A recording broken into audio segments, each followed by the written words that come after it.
सुरक्षा इंतजामों के बीच में बड़ी खबर जम्मू से कि कई सारे इलाके जम्मू कश्मीर के हाई अलर्ट पर हैं। जी हां, बड़ी खबर आप लोगों के साथ हम लोग साझा कर रहे हैं कि जम्मू कश्मीर के कई सारे इलाके हाई अलर्ट पर रखे गए हैं। भले ही इस वक्त क्रिसमस के त्योहार की सेलिब्रेशंस की तैयारियां चल रही हों और नया साल भी जल्द ही आने वाला है, पर इस सब के चलते जम्मू कश्मीर पुलिस और बाकी कई सारे महकमे मिलकर इस सब का ध्यान रख रहे हैं कि जम्मू कश्मीर में कहीं पर भी सिक्योरिटी ब्रीच होने के मामले सामने न आ सकें। और दूसरी तरफ जो जम्मू की शांति को खराब करने की कोशिश कर रहा है, उन लोगों के खिलाफ भी कार्रवाई की जा रही है। कई सारे जम्मू के इलाके हैं जहां पर सिक्योरिटी को हाई अलर्ट पर रखा गया है और सिक्योरिटी अभी टाइट रखी गई है। इस मामले में और जानकारी हमारे साथ साझा करेंगे हमारे जम्मू के संवाददाता अमन शर्मा। अमन, मेरी आवाज सुन पा रहे हैं आप? जी जी बिल्कुल। अमन, आज जम्मू के कई सारे इलाके हाई अलर्ट पर दिखे और कहा जा रहा है कि पिछले 2-3 दिनों और उससे भी ज्यादा दिनों से इसी तरह के हालात जम्मू में बने हुए हैं और जम्मू से लेकर कश्मीर तक सारी जगह हाई अलर्ट अभी इशू किया हुआ है। क्या इस वक्त की स्थिति है? क्या आज आपको देखने को मिला? जी मैं आपको बताना चाहूंगा, जिस तरह से उधमपुर में आतंकियों के साथ मुठभेड़ हुई जिसमें हमारा एक जवान जो है वो शहीद हुआ, और उसके बाद से लगातार जो है सांबा में भी जिस तरह से आतंकियों को जो है वो देखा गया, इसके बाद वहां पर भी सर्च ऑपरेशन चलाए गए। फिर उसके बाद अगर हम बात करें फिर से उधमपुर में, तो उधमपुर में एक घर से जो है वो खाना मांगा गया और फिर उसके बाद जंगलों की तरफ भाग गया आतंकी। तो जाहिर सी बात है कि सुरक्षा के मद्देनजर रखते हुए जगह जगह पर जम्मू की जो है वो इलाकों में सर्चिज भी चलाई जा रही है, साथ ही साथ नाके लगाए जा रहे हैं, गाड़ियों को चेक किया जा रहा है, हर गाड़ी का डॉक्यूमेंट चेक किया जा रहा है, और जम्मू से बाहर से भी गाड़ियां आ रही है उनकी भी जो है वो चेकिंग की जा रही है, और जिनके लोगों के पास कागजात नहीं है या कुछ भी नहीं है तो उन गाड़ियों को जो है वो वहां पर मौके पर सीज भी किया जा रहा है। और जिस तरह से बात करें तो क्रिसमस भी पास है और न्यू ईयर भी आने वाला है, तो ये इन त्योहारों को चलते भी जम्मू जो है वो हाईलाइट पर रखा गया है। अमन, इस दौरान देखने को मिल रहा था कि विजिबिलिटी काफी ज्यादा कल के दिन भी कम हो चुकी थी और परसों के दिन भी। आज के दिन विजिबिलिटी का क्या माहौल रहा है? आप जहां पर जम्मू में मौजूद थे वहां पर विजिबिलिटी कैसी रही और आसपास के इलाकों में कैसी रही?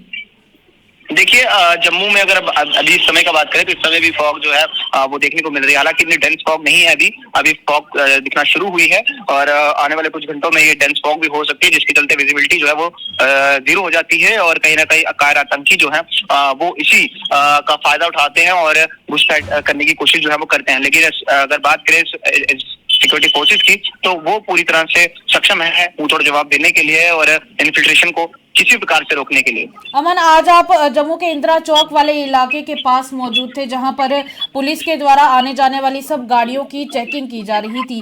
क्या आपने वहां पर जो पुलिस के अधिकारी मौजूद थे किसी से बातचीत की और उनका उसमें क्या जवाब मिला? देखिए, ऑफिशियली उन्होंने अभी तक कोई जानकारी नहीं दी है, लेकिन उनका साफ मोटिव यही है कि नाके जो है वो लगाए जाए समय समय पर और गाड़ियों की जो है वो चेकिंग भी की जाए। बाकायदा जो फिल्म्स का ब्लैक फिल्म शीट्स का यूज करते हैं मिरर्स पर, उनको भी जो है वो निकाला गया है, ताकि जो ड्राइवर या उनके साथ जो पैसेंजर बैठे हैं उनको बाहर से जो है वो देखा जा सके।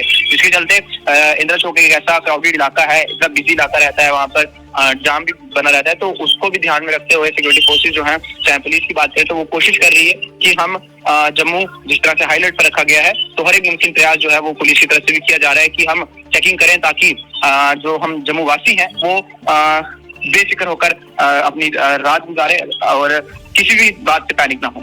अमन, कहा जा रहा है कि जम्मू से लेकर दिल्ली तक इसी तरह का हाई अलर्ट सिचुएशन बना हुआ है। क्या ये बात सच है अमन?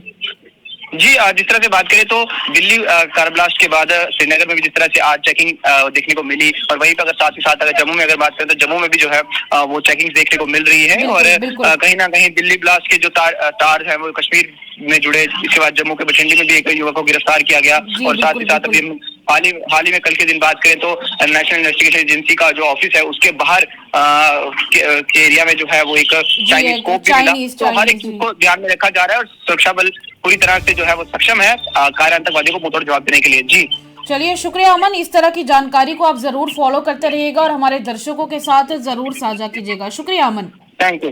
अमन हमारे साथ मौजूद थे और अमन ने बताया है कि जिस तरीके से अभी जम्मू कश्मीर में मौसम की अगर बात करें तो मौसम को देखते हुए ये साफ है कि मौसम भले ही साफ ना हो पर कहीं ना कहीं जो एक रास्ता है, या फिर यूँ कहें कि सिक्योरिटी को लेकर जो एक रास्ता अपनाया जा रहा है जम्मू कश्मीर के सिक्योरिटी फोर्सेस के द्वारा, वो बिल्कुल साफ है कि हमें जम्मू कश्मीर के जितने भी नागरिक हैं उनको हमें बचाना है, और उनके ऊपर अगर कोई खतरा मंडरा रहा है, कोई इस तरह का आतंक का साया मंडरा रहा है, तो उस आतंक के साये को यहाँ से नेस्ते नाबूद करना है। और दूसरी तरफ यहाँ पर जब अभी आज 22 तारीख है, 2 दिन के बाद परसों के दिन क्रिसमस का त्यौहार आ जाएगा, फिर उसके बाद अगले 5 दिनों के बाद, उसके बाद के 5 दिनों के बाद लोग और पूरा जो विश्व है वो अपनी तरफ से न्यू ईयर मनाएगा और इस जश्न में डूबा रहेगा। पर कहीं ना कहीं रही बात